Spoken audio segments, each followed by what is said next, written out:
Thank you, Pastor Kirkendall and the organizers of this event. I'm elated that there are people really concerned in trying to reverse the trend that we have been witnessing as a result of HIV/AIDS the past 30 years. It's efforts like this that need to unilaterally happen from city to city and town to town, unconditionally. I want to thank my wife. She's here with me tonight. The last time I was here, she was in the hospital. So I had to get in and get out. And some of the, a lot of the doctors I know that we was there taking care of her, they said, "Ray, you finna go?" I said, "Look, when it comes to this subject, this is serious business." And she can afford me leaving for a minute. And I'll be right on back. All right. But yes. But the last time I was here, we delved a little into the HIV/AIDS situation. And we talked about a few things. But in my view, we didn't fully get the job done. It was incomplete because we needed for you to talk back to me. When we educate, it's the exchange of dialogue, you see. That in regard to HIV/AIDS, that we're able to eradicate inconsistencies, falsehoods, and misinformation that, in my view, the virus used tremendously to facilitate its spread. So here we are again, and extremely concerned, but yet still extremely motivated to help you understand this crisis we all face as a people. And I'm not talking about no particular community. This crisis is from border to border. All right. From Oakland to New York City. And from Montana all the way down to New Orleans. But we got to understand this so that we can take full advantage of this phenomenon that God has bestowed upon us, which is called life. He has blessed us with life, and it's His will, and it's His desire for us to live it, not in sickness and disease and all kind of despair. So He anointed me. He talked to me a lot, and he said, "Look, I need you to get the message out." And just like Pastor Kirkendall, he anointed him to give that message on Sunday morning, and he expects you to get that message and go out to the world and witness to that message. That's how you save souls. And in regard to HIV/AIDS, this is how we're going to save lives. All right. In this day and time, in my view, it is very, very crucial that we take full advantage of whenever we have the opportunity to speak on this subject these days. Because I honestly feel that every time we do, even now, lives are being saved. This is why we do this. And this is why we must continue to do this unconditionally. Going forward, don't get confused. It don't necessarily have to be sentences like this. Sentences like this are very necessary as rallying points to rally the troops. But once you leave this place, you should be able and be motivated to go out into the world, just like you received the message on Sunday this morning from Pastor Kirkendall, and talk with your loved ones, talk with your family, your friends, your significant others about the knowledge and the information that you gain from settings like this. As like my daughter indicated, the past 5 or 6 years, I've had the privilege of really delving very deep into the HIV/AIDS crisis in America.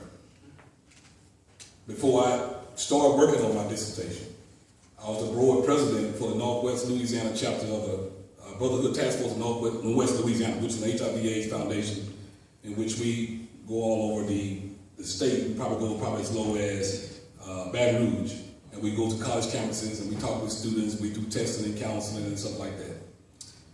We go to prisons. We did all kinds. Until it ran out of money, that's what we did. It breaks my heart when I see cases, especially what's happening to our children. A lot of them are totally unaware. I've seen cases whereby it just comes like a thief in the night, and when I talk to a lot of people, They aren't informed of what the virus, even this day and time. A lot of people still don't know. And I'm like, how can that be? So that's why me and a few others, we said that whenever the opportunity presents itself to go out and educate, we're going to do it. Like I said, as I empirically study HIV, our greatest challenge that I've discovered in this fight is going to have to be demystifying the disease in the minds of our people. And also eliminating the stigma associated with the disease. People, there is no mystery about it. All right. The cat has been out of the bag for 30 plus years. All right. We are fooling no one but ourselves. We have allowed ourselves to be guilty, and it's a terrible indictment, but it's true, of treating HIV/AIDS as if it's some sort of secret society or some top secret information that you can't talk about in public. But I strongly disagree, because HIV has used that to work to its advantage and to its favor to spread within our communities. Right. So it likes it when we don't talk about it. Yeah. It likes it when we know someone is out there infecting others and don't say anything to the authorities about it. It likes that type of stuff. Yeah. Unilaterally, HIV/AIDS is scientifically considered the most serious global health threat of modern times. When you think about all the stuff that had happened from the medieval times to now, all the polio and the Spanish flu and all those things that happened from then to now, we talk about the past 100 years, HIV/AIDS has eclipsed all of them in modern times. Nothing comes close.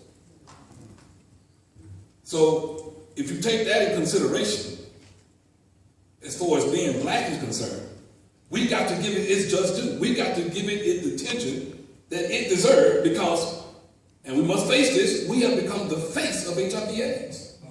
Right. When government officials, and I've been to a lot of meetings in the past, when we discussing the allocation of funds and stuff like that, the conversation is about us now. Where 30 years ago it was about gay white men. Yeah. But now it's us. All right. And when I go to these meetings, I look around the room, I feel like a grain of pepper in a room. I'm like, where are us then? Yeah. Going forward, HIV/AIDS can no longer be a taboo subject. While we have been busy trying to be hush-hush, and on the down low, the AIDS virus has been ravaging our communities all across this country to the tune of tens of thousands each year. Right. And it's continuing right now as we speak, because as we talk about those tens of thousands that are being infected every year, it's another 10 to 20,000 don't even know they're already infected. Right. So they're passing it along without even knowing it. So the cycle continues. Going forward, it is our responsibility to know our individual status and the status of those whom we decide to become sexually involved. In other words, what that means is we need to start submitting to routine testing and demanding that our partners do so also. This old conversation, I'm good, girl, I'm good, that don't fly. Right. It can't fly. Yeah. I'm married now, but I wish a girl would come to me talking about I'm good. No, can't trust that people. Going forward, we have to stop this pernicious culture of promiscuity that is happening among us. I mean, I see it in great relief in the music, how they put all these protracted images and they broadcast them to our children, and it is. And when I think since 1990, and with the boom of hip hop and all this stuff, it totally has destroyed the mentality of our young people, where they feel like they have to be promiscuous and all this stuff. We have him sleeping with her and her and her, and her sleeping with him and him and him, and him sleeping with him and him and him, and then turn around and sleep with her and her. People, this has to stop. Yeah. It's time out for that if we're going to survive. Yeah. If we're going to survive, it's time out for that. Going forward, we need to start educating our people, especially our young people, because our young people is the future for us. In 20 to 30 years, I expect to be sitting on a porch somewhere, maybe rocking, hope I'm still around, But it's the young people that we are entrusted to develop now is going to be running the city government, the federal government, all these things. Even Pastor may be sitting on the porch with me, you know. Yeah. But if we don't develop the young people now, yes, sir, it's not going to be any. You're right. Any people that squanders the youth, any people that squanders his youth or allow his youth to become squandered, has basically delegated themselves to a certain death as a people. Talk about it. We need to start encouraging sexual abstinence among the young people. All right. And spiritual obedience. Yeah. There's no better protection I know. You right. Make no mistake about it, people. This is a fight. But things get turned around when we as a people make this person. For example, I'm going to use my daughter as an example. I can take her right now, and if she got into an argument with another female, as long as some arguing is going on, they will perhaps argue all night long. Mm-hmm. But as soon as one get up and go slap the other, the game has changed. Yeah. Earrings coming off, yeah. Shoes coming off, purses thrown over there, hair snatched off, because it's personal now. Yeah. It's on. Mm-hmm. I grew up on Cook Road in Shreveport in the 80s, and it seemed like I was having to say it's on at least twice every week. And they still say. And not for anything I had done. But I was not about to allow elements of that society or that environment destroy me just simply for existing within it. All right. I'll tell you that story because the virus has slapped you in the face. So my question to you now is, what are you going to do? I want everybody to repeat after me. It's on. It's on. And I need you to really believe that. You want to know why? Because as far as the virus is concerned, it's been on. We didn't get the memo. It's been on.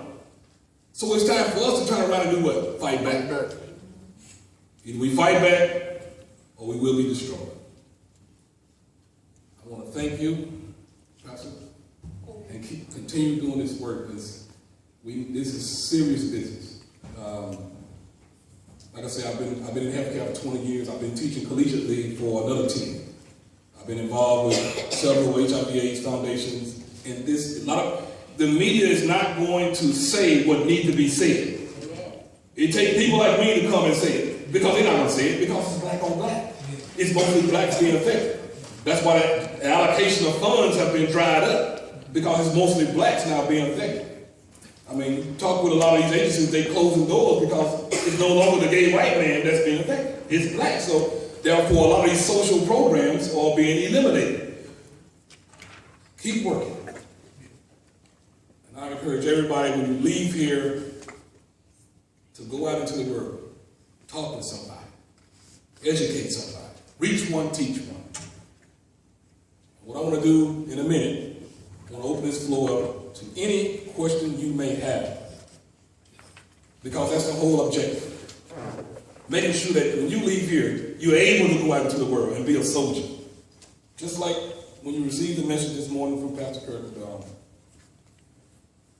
go out and be a witness to them in order to save souls. We need you to do this to save lives. Thank you. May God bless you. May God keep you.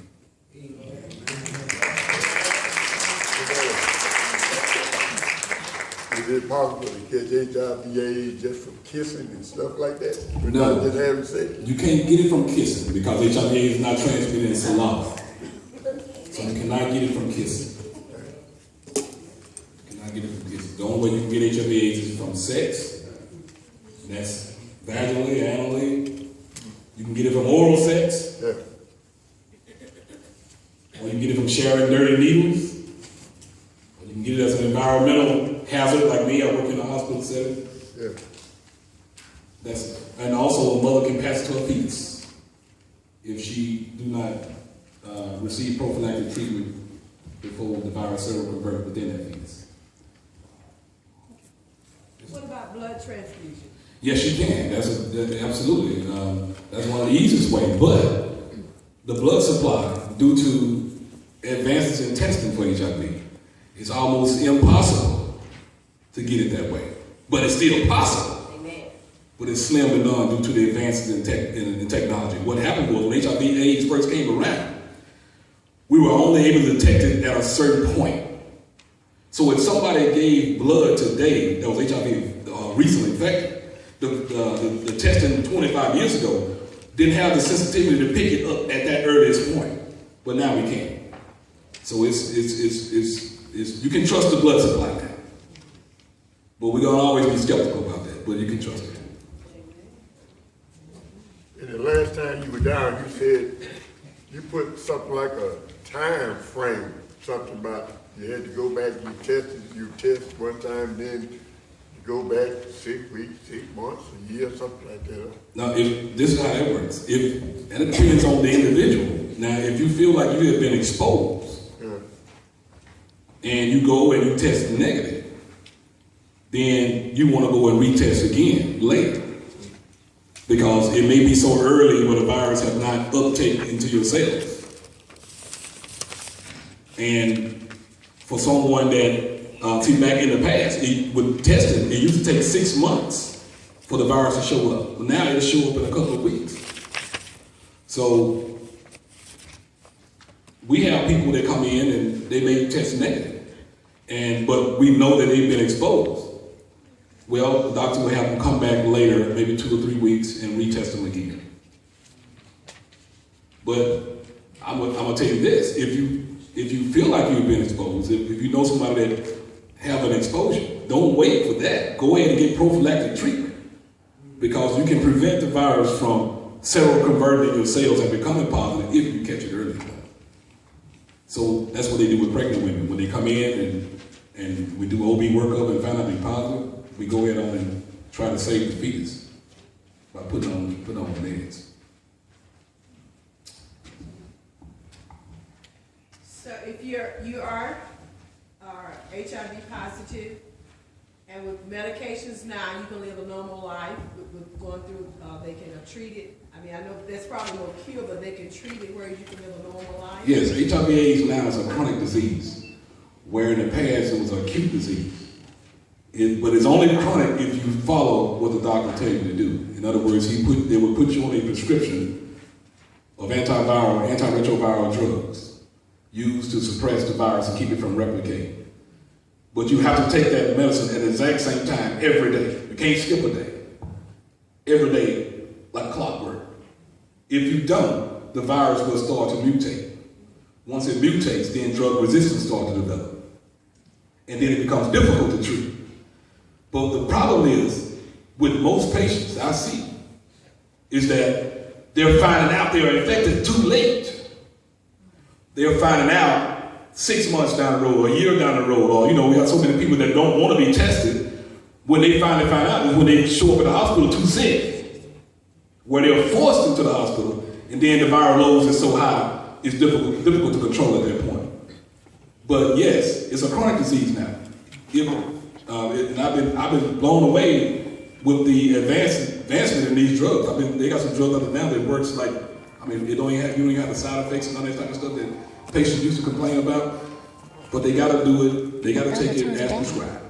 Right. And no one is half the battle. So that's why we encourage people to undergo routine testing. If you know you are not in a monogamous relationship, or even if you is a monogamous relationship, you need to.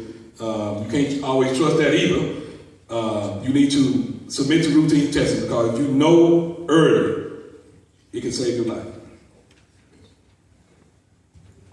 What about back when Magic Johnson come out? That been what, 20, 30 years ago? About 20. Okay, back when he come out, then when that came out, there was a death sentence then, wasn't it? It was pretty well a death sentence when somebody said that you had AIDS. Yes, it was. Back then with Magic and even before Magic, it really was, because they did not have a lot of the advances that they have now. But one of the things that saved Magic was he found out very early that he had it, very early. So when he found out his viral load was not that high, the virus had not mutated in his body, and they put him on retroviral drugs that the average person at that particular time could not afford. Taking into consideration he was a millionaire.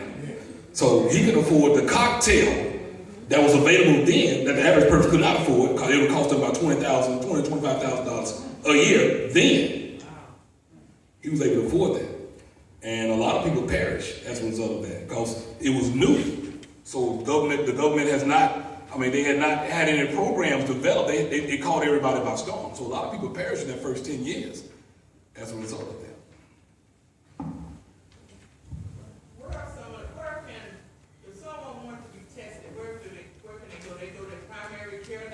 They can go to the health unit. They can go to their primary family practice physician. There are other organizations out there like the Philadelphia Center and a few other nonprofit organizations out there. And then also, just this past year, the FDA, Food and Drug Administration, has released approval for the first take-home HIV test. So you can go to Rite Aid or CVS and get you a test and go home and test it within your own confines and know your status. There's no excuse these days for someone not to know their status. So the test like that is